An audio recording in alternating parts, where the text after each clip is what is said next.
Welcome to the Dimensions for NIH Reviewer Finder training video. We'll start with a few slides that provide NIH-specific information, and then we'll follow with our standard Dimensions Reviewer Finder training video. Dimensions for NIH is now available to all NIH scientific review officers as an extension of the NHLBI subscription. You can contact us for an account at supportnih@dimensions.ai. Please note that Dimensions for NIH is only accessible inside the NIH firewall via on-site network connection or off-site via VPN connection.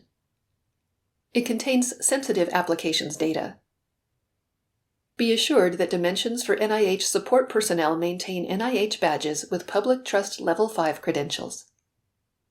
Dimensions for NIH is installed on NIH infrastructure hosted by NHLBI. You can access it at dimensions.nhlbi.nih.gov. There is a special link for SRO-specific help. In Reviewer Finder, you will see the link to SRO FAQs under the Application Manager heading. Contact us at supportnih@dimensions.ai to have your grant applications automatically added to Reviewer Finder. Send us the study section as it would appear in QVR, with all parts of the code. Alternatively, send only the repeating parts of the code and use an asterisk to indicate a wildcard. For example, you might want to use this in place of the group code. This way, you will continue to receive applications in the future even if the group code changes. You can also request a reviewer application similarity matrix for a particular meeting. This matrix can help with application assignments to reviewers using similarity matches from their Dimensions profile to the application's abstract and specific aims. We have an NIH-specific email for reviewer matrix requests, dimensions@nih.gov. To protect the confidentiality of the data, please only use this email address for these requests. For more information about requesting reviewer application similarity matrices, see the link located under the Application Manager heading next to the FAQ link. Reviewer Finder's Application Manager shows the list of personnel who will be checked for conflicts during the reviewer identification process. This list appears just above the application abstract. Dimensions identifies possible conflicts of interest displayed beside the potential reviewer's name in the Reviewer Identification panel below the application abstract. Dimensions co-authorship conflicts are flagged where possible for publications within the past 3 years. This aligns with the NIH Conflicts of Interest policy.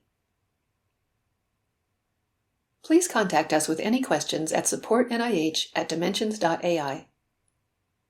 This concludes the NIH-specific portion of this video. The standard Dimensions Reviewer Finder video will begin in a few seconds. Welcome to this video on using Dimensions to identify experts and reviewers. We're going to show you how to use the Dimensions Reviewer Finder workflow. Then we'll show you some of the more traditional approaches to finding reviewers, and we'll show you how to contact us and get help if you have any questions. The first thing I want to point out is our support button, where you can submit any questions you have about using Dimensions. Now I'm going to show you how to use the Reviewer Finder. This is a tool that we've created that is intended to save you time by identifying a list of potential reviewers that you can then evaluate. It essentially does some of the preliminary steps for you, such as the keyword searching you might do in a more traditional approach to finding experts, and provides a list of candidates for you to follow up on. To use the Reviewer Finder, we click on the Apps menu and select Reviewer Finder. Here you have the option to create a workspace or add an application. Any applications that are not assigned to a workspace will go down here in this Unassigned section.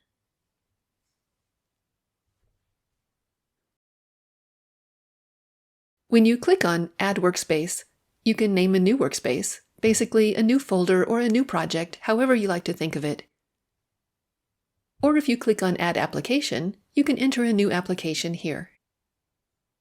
In the Add Application form, the only required fields are the title and abstract, highlighted in orange. I have some example applications here, and I have some different workspaces set up. From here, I can choose to look for reviewer candidates for just one application at a time, or for a group of applications all at once. Let's start with an individual application. We click on Reviewer Identification. And here is our application. Let's start by looking at the recommended reviewers. You can see that there's kind of a score here. I want to be clear that this is not meant to suggest that this first person is the absolute best candidate, or that this is the 10th best, or this one the 20th, and so on. This is meant to be a time saver where the reviewer finder is doing some of the preliminary filtering for you and giving you a list of suggested candidates with expertise matching the application. These still need your careful review. Here you can see the date range of the publications, which can give you an indication of the career stage of these researchers. Here, Dimensions gives you an idea of the number of relevant publications compared to the researcher's total publications. Note that there is a qualitative aspect to this listing, or a weight, where the person with the most publications might not have the most relevant publications, or be the best match. The point is to not be too literal about the score, or the order, but use it as a guide to make some choices about who might be a good match. This helps identify researchers who have a deep expertise in a given area.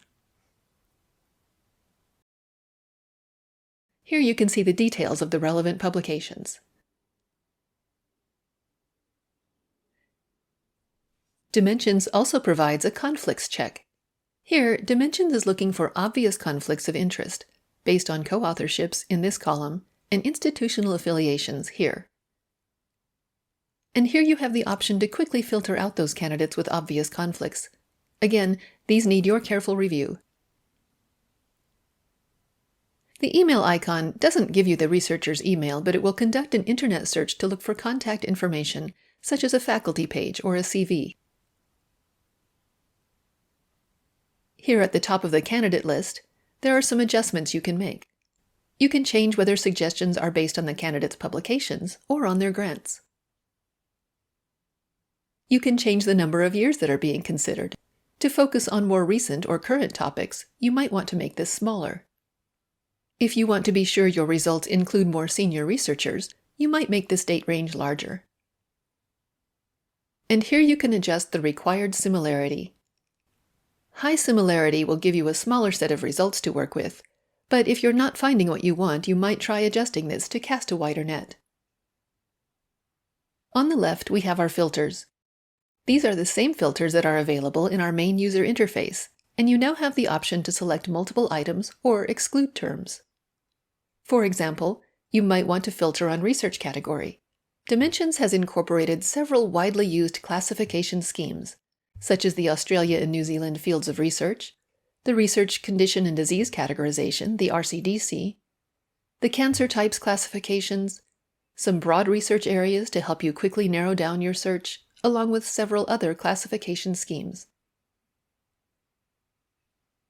You can filter on a single term by selecting Limit To on the right, or you can select multiple items by using these buttons to the left of the term list and then selecting Limit To in the blue box at the bottom of the filters. Here I'm going to limit my search to earth sciences, or oceanography, or physical geography. Or you might like to exclude a term.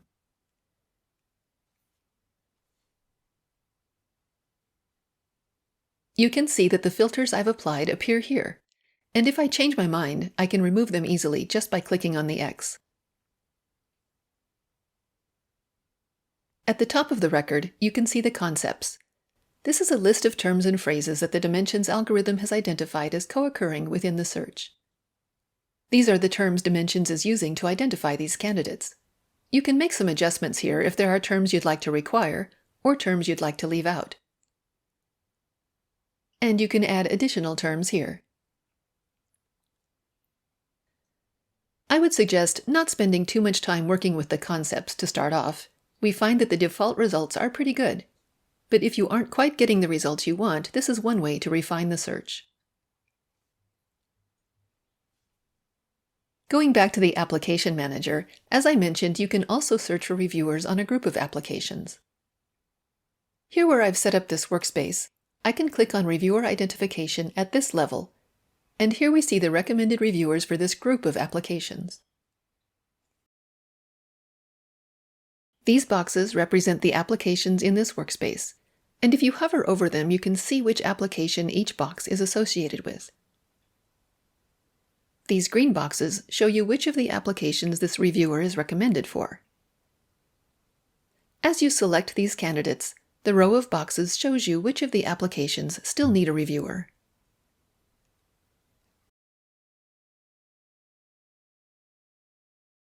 From here, you can go to the Committee Builder and begin to take a closer look at these selections. You can add notes and keep track of the conflicts checks and easily see where you still need to add reviewers.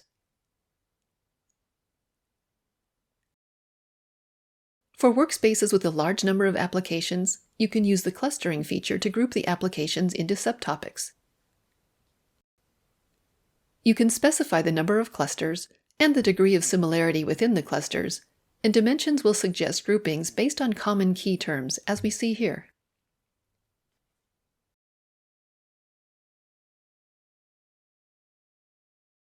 Now I'm going to show you a little trick for quickly finding a list of experts, even if you don't have a specific application you're working with at the moment. It's a little bit like a keyword search, but here in the Reviewer Finder you might get more targeted results. You can go to Add Application and create essentially a fake application. You can use a relevant title and abstract, or make up a title using the most important keywords. Here, I'm just using this example title. And then I'll save this application, and when we click Reviewer Identification, we're getting a quick list of experts in this topic along with these tools to help you see why they are recommended. This can be a shortcut to getting a list of researchers with a particular expertise. Another service we offer is the Reviewer Matrix. This is not something you can do in the user interface, but you can request it by submitting a support ticket. I'll show you an example here. You can tell us what the criteria are that you are interested in, and the matrix will produce this heat map, which takes your list of reviewers and suggests where the expertise lies. Here you can see that the matrix has begun building suggested committees for you.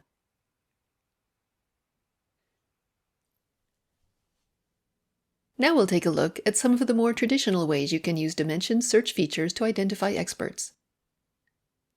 We'll start with a quick tour of the user interface. Here at the top we have our search box, and again here is our Support Send Feedback button where you can submit any questions you may have. Here are the publications and grants, and if your organizational subscription includes them, you might have these additional content types as well. Here I'd like to emphasize that we get the data for each of these content types from original sources. The publications data comes directly from publishers as well as public repositories like PubMed, Crossref, and others. Our clinical trials data comes from clinical trials registries, the grants data comes directly from funders, and so on. And then we link this content together based on common data elements such as researcher names, grant numbers, unique identifiers such as DOIs, and so on. On the left, we have the same filters we looked at in the Reviewer Finder. And on the right, we have our analytical views, where you can analyze this data set for insight into what these search results are telling you. So besides using our Reviewer Finder workflow, there are several ways to approach looking for experts or reviewers using more traditional search methods. With these different approaches that I'm going to show you, it really depends on what works for you. There's not a right way or a wrong way. It can be helpful to know about these different approaches so that if for some reason the strategy you're using isn't working, you know there are other things you can try. Let's start with a simple keyword search. I'll limit the search to title and abstract to get more relevant results. And now I'd like to limit the date range. Remember that you can click here to limit to a single term, but we'll click over here to select multiple years. And then I'll go to the bottom of the filters and click on the Limit To option here in the blue box. Now you can see that I've created an OR statement, including all of the years in my date range.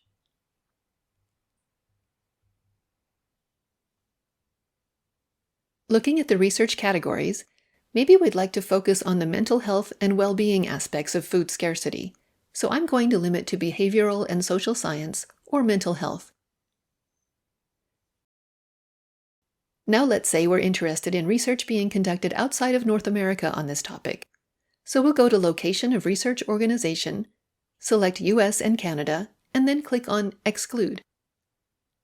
Now we are filtering out researchers whose institutional affiliations are in the US or Canada.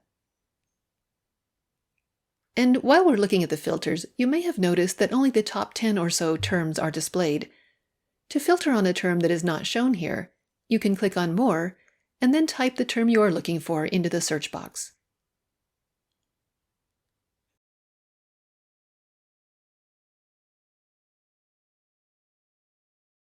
Once you're happy with your search results, you can go to the Analytical Views and start analyzing this result set. Since we're talking today about how to identify experts and reviewers, we'll go to the Researcher's view, although there are several other attributes you can explore.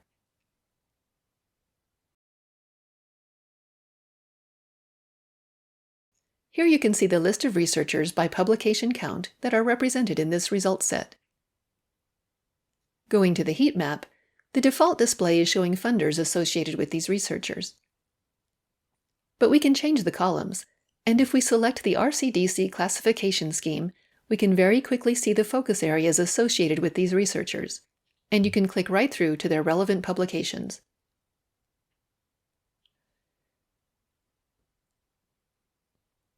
We can also click through to a researcher's profile and get a very detailed look at this person's research and publication history. This dynamic chart shows year-by-year funding and publishing history. Here we can see the top fields of research and the concepts associated with their body of work. And here you can see their co-author network. So if for some reason this particular researcher is not a good candidate for your expert panel, these co-authors are likely to have similar expertise and might give you some other options to consider.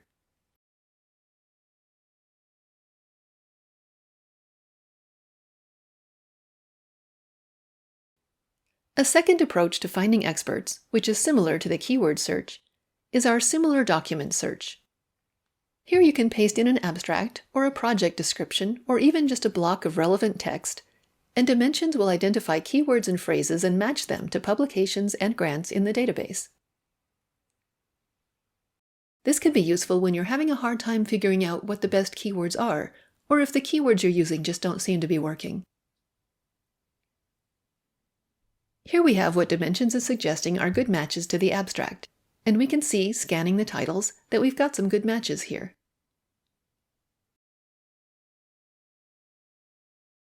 From here you can do the same filtering and exploring in the analytical views that we were doing before with our keyword search.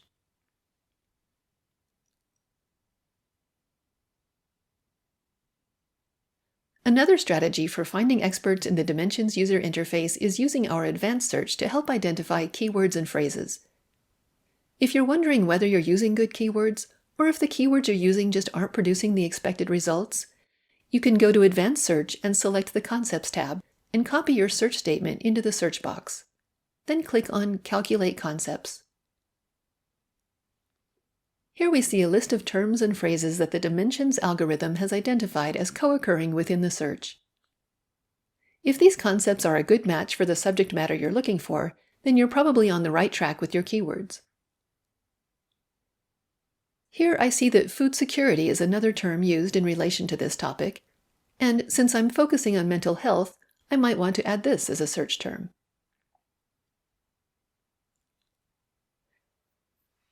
If the calculated concepts are off or represent aspects of the subject matter that you don't want included in your search, then you know that you might need to adjust your keywords. Remember that if you have any questions or problems using Dimensions, you can get help here at Support Send Feedback. This concludes our overview of Reviewer Finder and expert identification strategies. Thank you for using Dimensions.